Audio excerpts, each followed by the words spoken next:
The North Atlantic in the years between 1941 and 1945 was not merely a body of water. It was an arena of pure elemental hostility, a vast, churning gray expanse where the battle lines were drawn not just between nations, but between man and the absolute indifferent cold. It was here, in the perpetual twilight of the convoy lanes, that the destroyer Escort, the tireless, nimble steel hound of the U.S. Navy, was born, designed explicitly to serve as the shield against the German U-boat menace. These vessels, affectionately known as DEs, were smaller, faster to build, and less heavily armed than their destroyer brethren, but they were the vital, necessary assets that kept the lifeline of supplies flowing from the industrialized coast of America to the embattled shores of Great Britain. Their duty was grueling, often defined by dense, low-hanging fog that muffled sound and condensed the biting wind into icy spray, or by mountainous seas that relentlessly hammered their slender hulls. The men aboard these ships lived in a constant state of hypervigilance, their ears straining for the faint, telltale whine of a torpedo turbine or the metallic groan of a submerged hull deep below the shifting waves. Yet for all their watchfulness, for all their advanced sonar and depth charge racks, there were moments in the Battle of the Atlantic where the violence was so swift, so complete, that the destroyer Escort vanished not through a slow, agonizing descent, but through an instantaneous, apocalyptic rupture, swallowed whole by the deep, transforming a working warship into a maritime ghost in the blink of an eye. These catastrophic losses blurred the line between naval warfare and absolute disaster. They were not tactical retreats or salvageable sinkings. They were abrupt, profound maritime mysteries recorded in the cold logbooks of the time as mere coordinates and the haunting phrase, loss, sudden and complete. These 5 specific destroyer escorts, the Leopold, the Fisk, the Holder, the Rich, and the Frederick C. Davis, represent the zenith of this chilling reality. Ships that dissolved from radar screens, leaving behind frustrating gaps in the historical record, their fate sealed by objective, brutal force and the immense, crushing pressure of the deep. Their stories are chronicled not merely to list casualties, but to understand the raw, terrifying speed with which life could be extinguished on the front lines of the Atlantic War.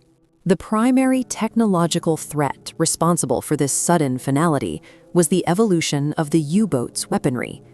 Early war torpedoes required direct, visible targeting, but by the mid-war period, the Germans had introduced the Zonkönig, the G7S acoustic torpedo, or T5. This weapon was revolutionary and terrifying. It did not require the U-boat commander to perfectly calculate speed and angle.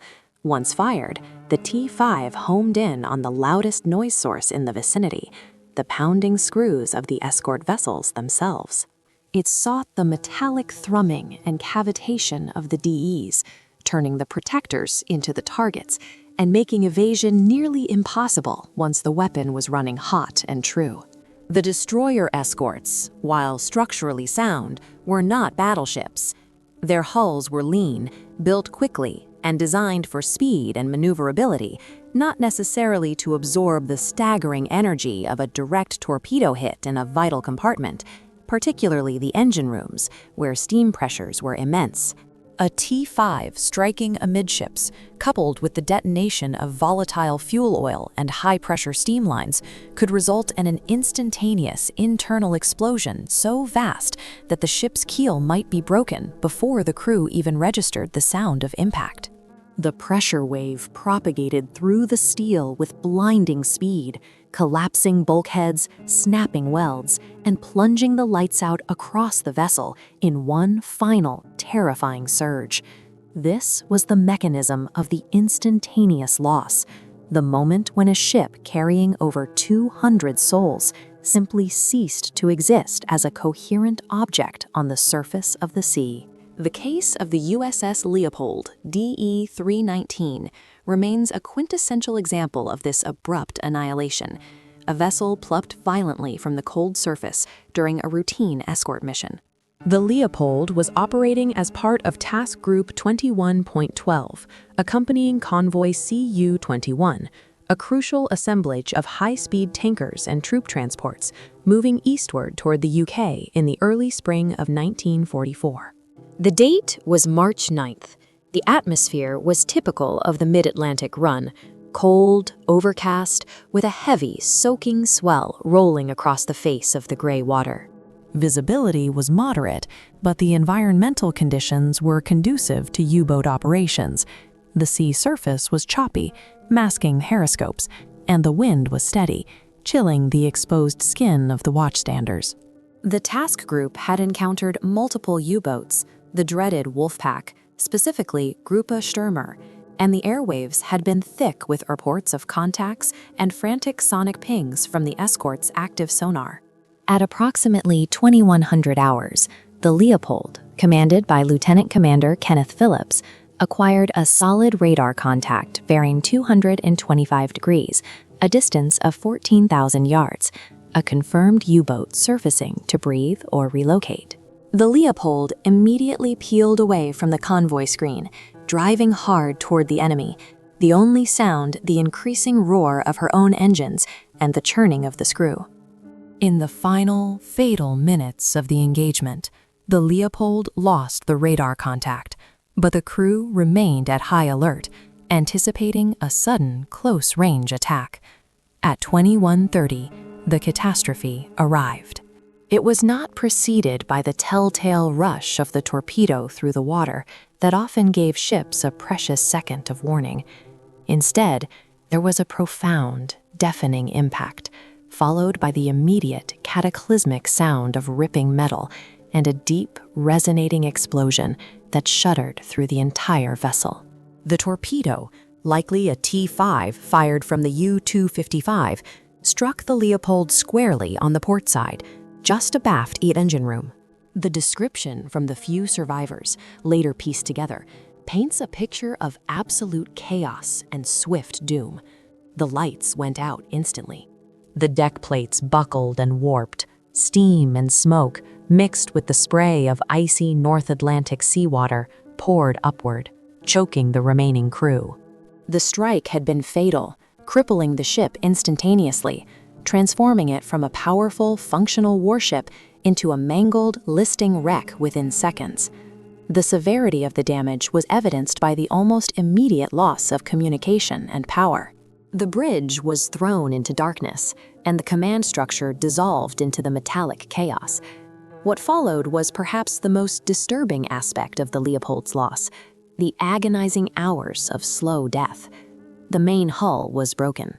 The stern section, including the engine rooms, was virtually detached and sinking rapidly. The forward section, while heavily damaged and listing badly, remained marginally afloat. Commander Phillips ordered the ship abandoned, but the evacuation was haphazard, conducted in the pitch darkness under the relentless, crushing weather.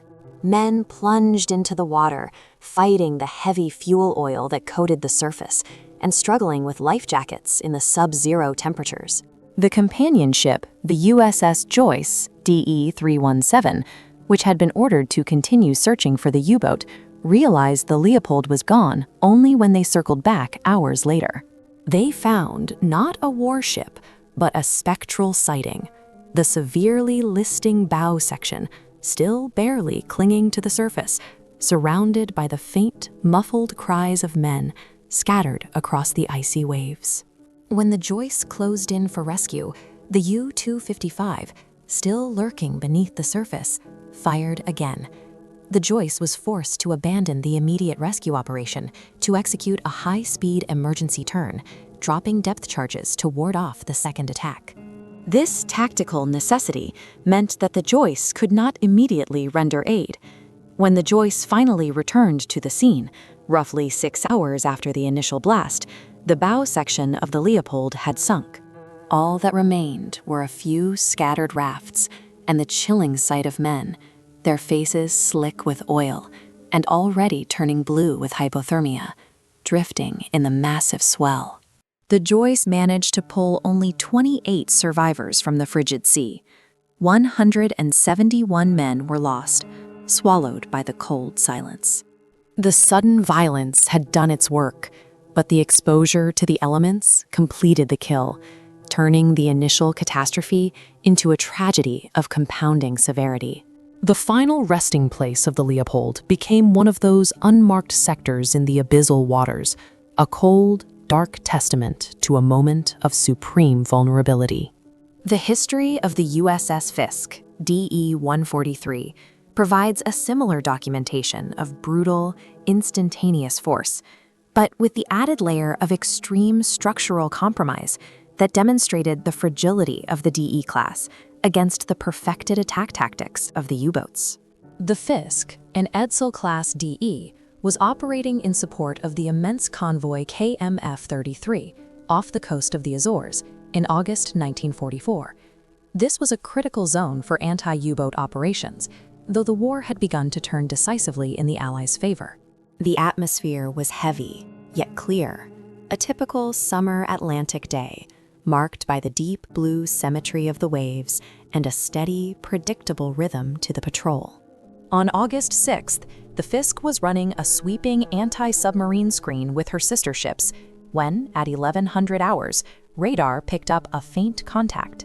This contact was U-804, commanded by Oberleutnant zur See Herbert Meyer. The Fiske immediately drove towards the contact, initiating a search pattern that required high-speed maneuvers.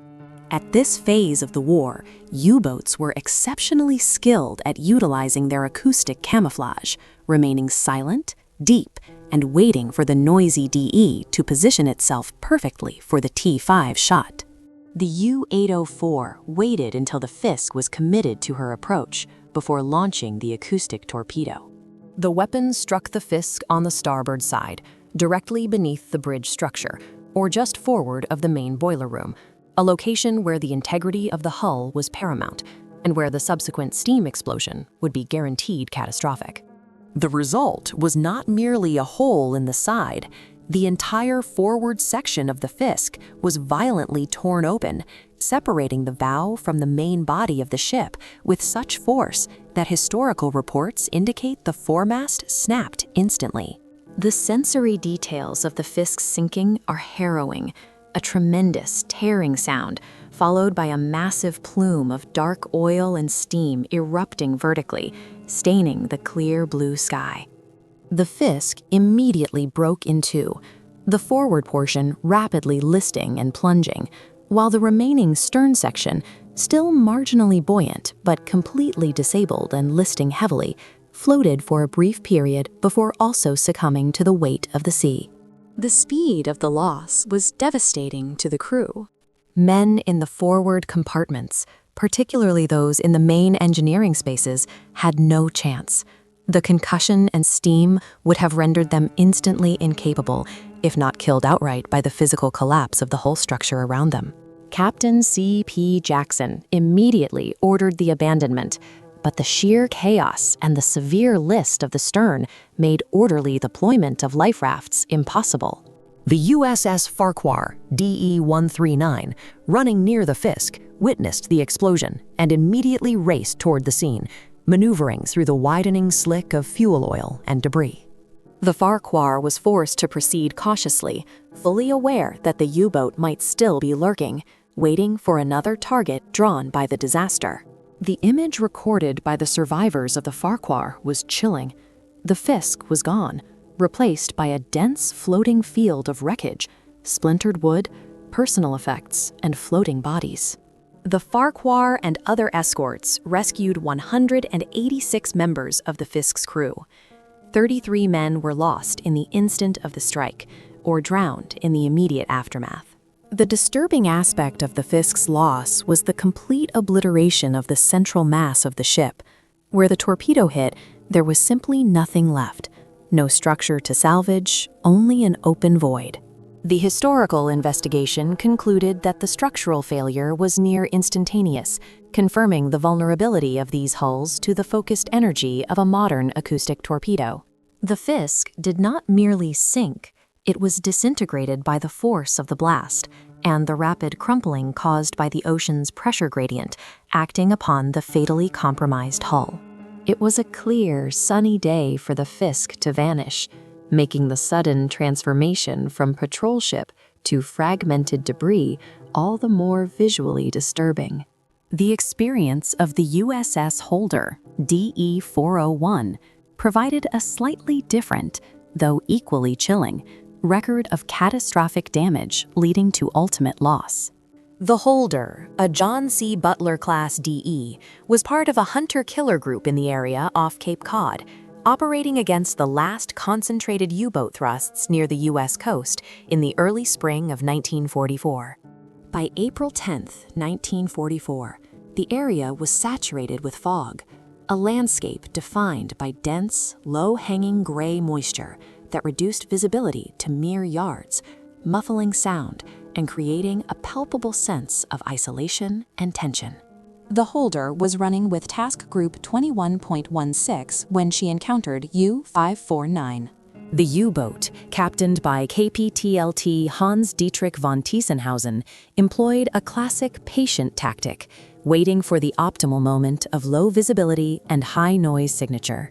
At 19:45 hours, the U-549 launched a single torpedo.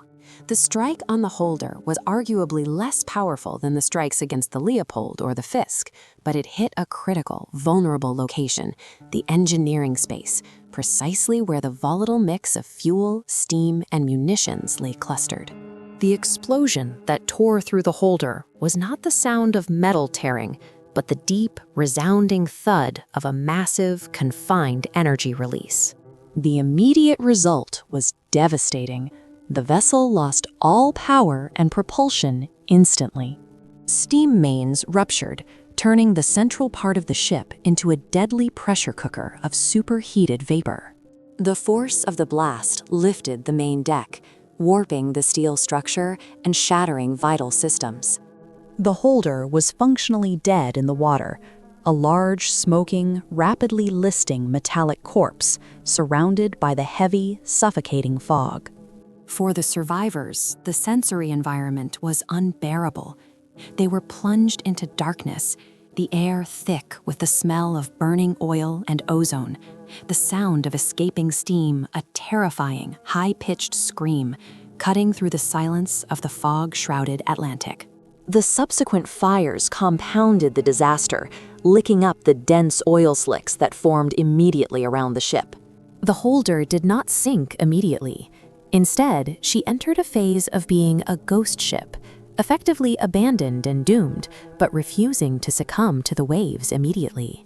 The remaining crew fought desperately to control the flooding and fire, but the damage was terminal. Commander V.D. Long ordered the ship evacuated, and the survivors were taken aboard the USS Atherton, DE-169, and the USS Barry, DD-248. The disturbing realization came in the hours immediately following the attack. 11 men had been killed instantly in the explosion, primarily in the engine room, but many more were severely injured by the steam burns and crushing bulkheads. The sight of the Holder, wallowing dead in the water, steaming and burning silently in the heavy gray mist, was a profound and haunting sight for the rescue crews. Attempts were made to tow the Holder back to port. Salvage crews boarded the crippled vessel and tried to secure lines. Yet the internal damage was too great. The structure, compromised by the massive rupture and the persistent stress of the Atlantic swell, began to buckle further. The decision was eventually made to scuttle the Holder, to prevent her from becoming a drifting hazard or falling into enemy hands.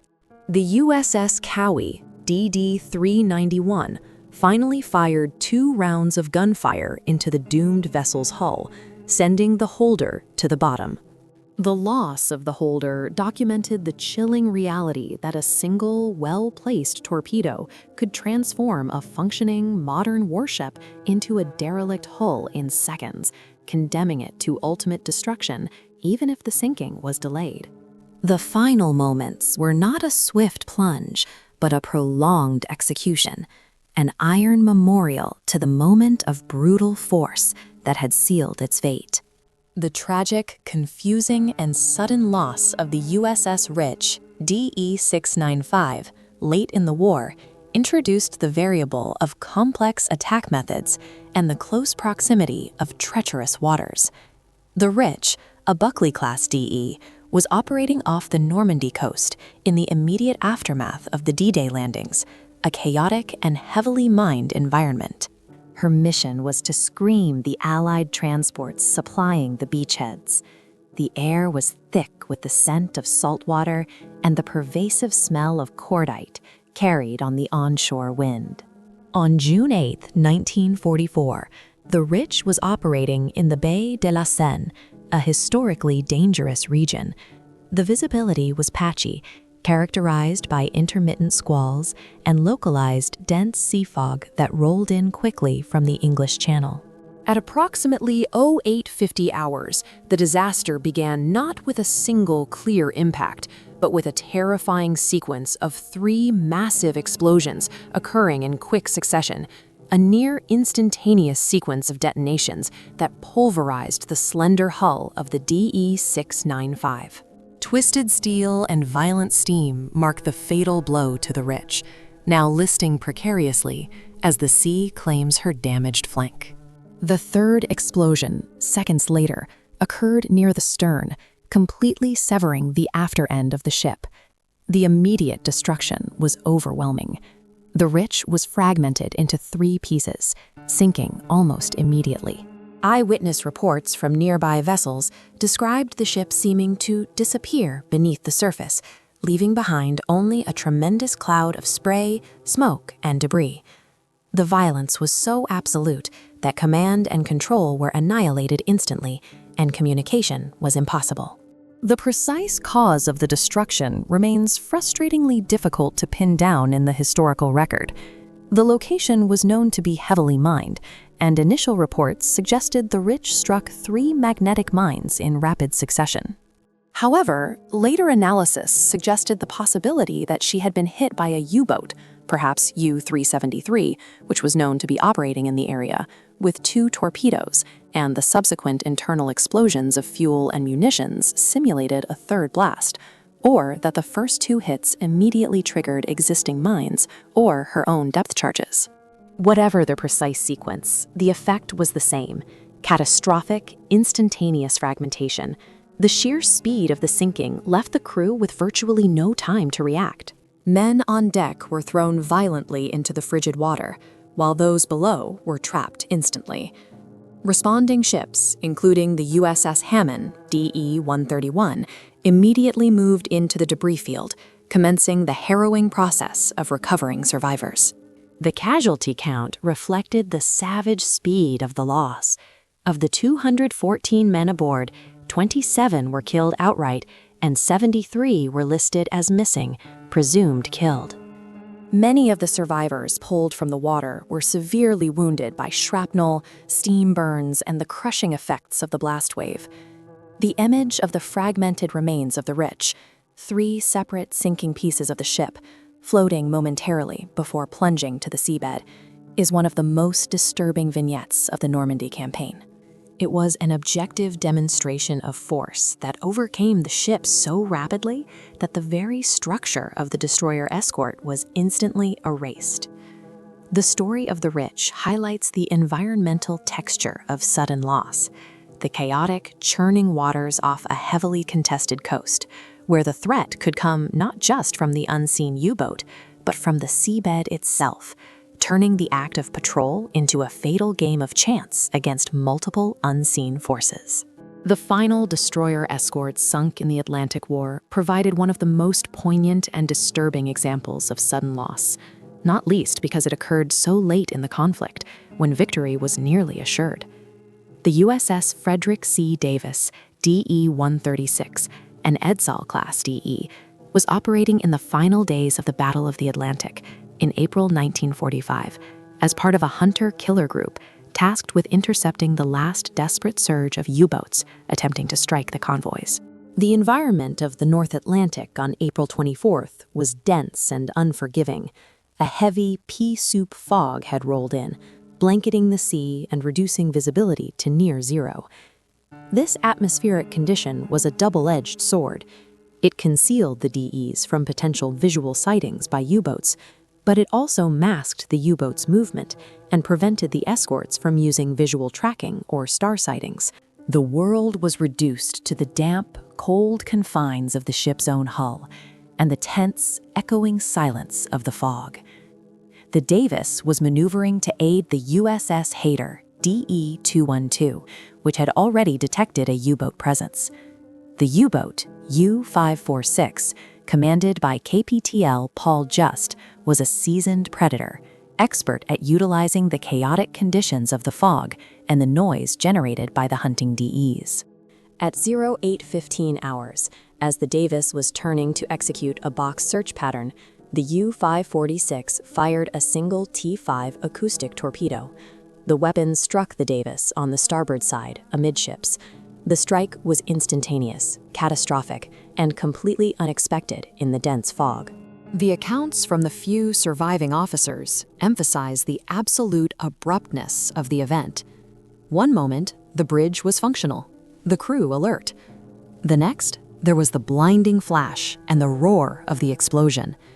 The ship lost all structural integrity in the midsection immediately. The massive power of the blast, centered in the engineering space, separated the Davis into two large, rapidly sinking pieces. The fog, which had concealed the U-boat, now compounded the disaster for the surviving crew. When the ship broke apart and plunged, the men were thrown into the icy, invisible water. The dense atmosphere meant that the accompanying DEs, though close by, could not immediately locate the exact position of the sinking by sight. They could hear the explosion, and moments later, they could hear the muffled cries for help echoing through the heavy mist. The USS Bogue, CVE-9, and 4 other DEs rushed to the coordinates, forced to rely on rudimentary radar and sound bearings to navigate through the spectral fog to the scene of the disaster. The sensory experience of the rescue effort was chilling, hearing the men, unable to see them, the rescue boats feeling their way through the invisible, freezing wreckage, guided only by the sound of human anguish. The U-546, not yet finished, fired torpedoes at the rescuing ships, forcing them to break off their search to engage the unseen enemy. The ensuing depth charge attacks against the U-boat meant that the men of the Davis were left adrift in the freezing fog for precious minutes, battling hypothermia and shock, while their rescuers fought for their own survival. The U-546 was successfully sunk in the engagement, the last U-boat sunk by the U.S. Navy in the Atlantic. But the victory came at the tremendous cost of the Frederick C. Davis. 126 crewmen were lost in the instant of the blast, or succumbed to the exposure in the freezing water. The abruptness of the loss, magnified by the blinding, cold silence of the fog, transformed the final hours of the Frederick C. Davis into a profound wartime mystery, a terrible reminder that even on the eve of victory, the North Atlantic demanded its final, brutal toll. The collective fate of these 5 destroyer escorts, the Leopold, the Fisk, the Holder, the Rich, and the Frederick C. Davis, serves as objective documentation of the ultimate price paid in the Battle of the Atlantic. They stand not merely as statistics in a naval ledger, but as chilling case studies in sudden, total annihilation at sea. The atmosphere surrounding their final moments was uniformly hostile, whether defined by the grinding, spectral grayness of dense fog, the blinding chaos of an early spring night, or the multiple, confusing detonations near a heavily contested coast. What unites these losses is the speed with which the ships were erased. The historical record, frustratingly sparse in many details, highlights the massive, overwhelming violence that overtook these vital assets. The sudden transformation of a high-tech, functional warship, a complex system of steel, steam, and human intention, into fragmented, oil-soaked debris, speaks volumes about the brutal effectiveness of the weapons employed and the inherent structural vulnerabilities of the vessels themselves. The ships simply ceased to exist as fighting platforms the moment the external force struck, their sophisticated systems rendered irrelevant by a rapid internal collapse. Today, these vessels remain wartime ghost ships, resting on the abyssal plain. Their final resting places are unmarked sectors in the deep, cold waters of the North Atlantic, far below the churning waves they once navigated. They are iron memorials to the cost of convoy protection, their sudden disappearances echoing across the desolate airwaves of history, a persistent reminder of the objective, brutal force that ultimately sealed their fate. They are permanent, silent witnesses to the intensity and terror of the battle fought far beneath the surface, where the dividing line between survival and oblivion was measured in mere fractions of a second.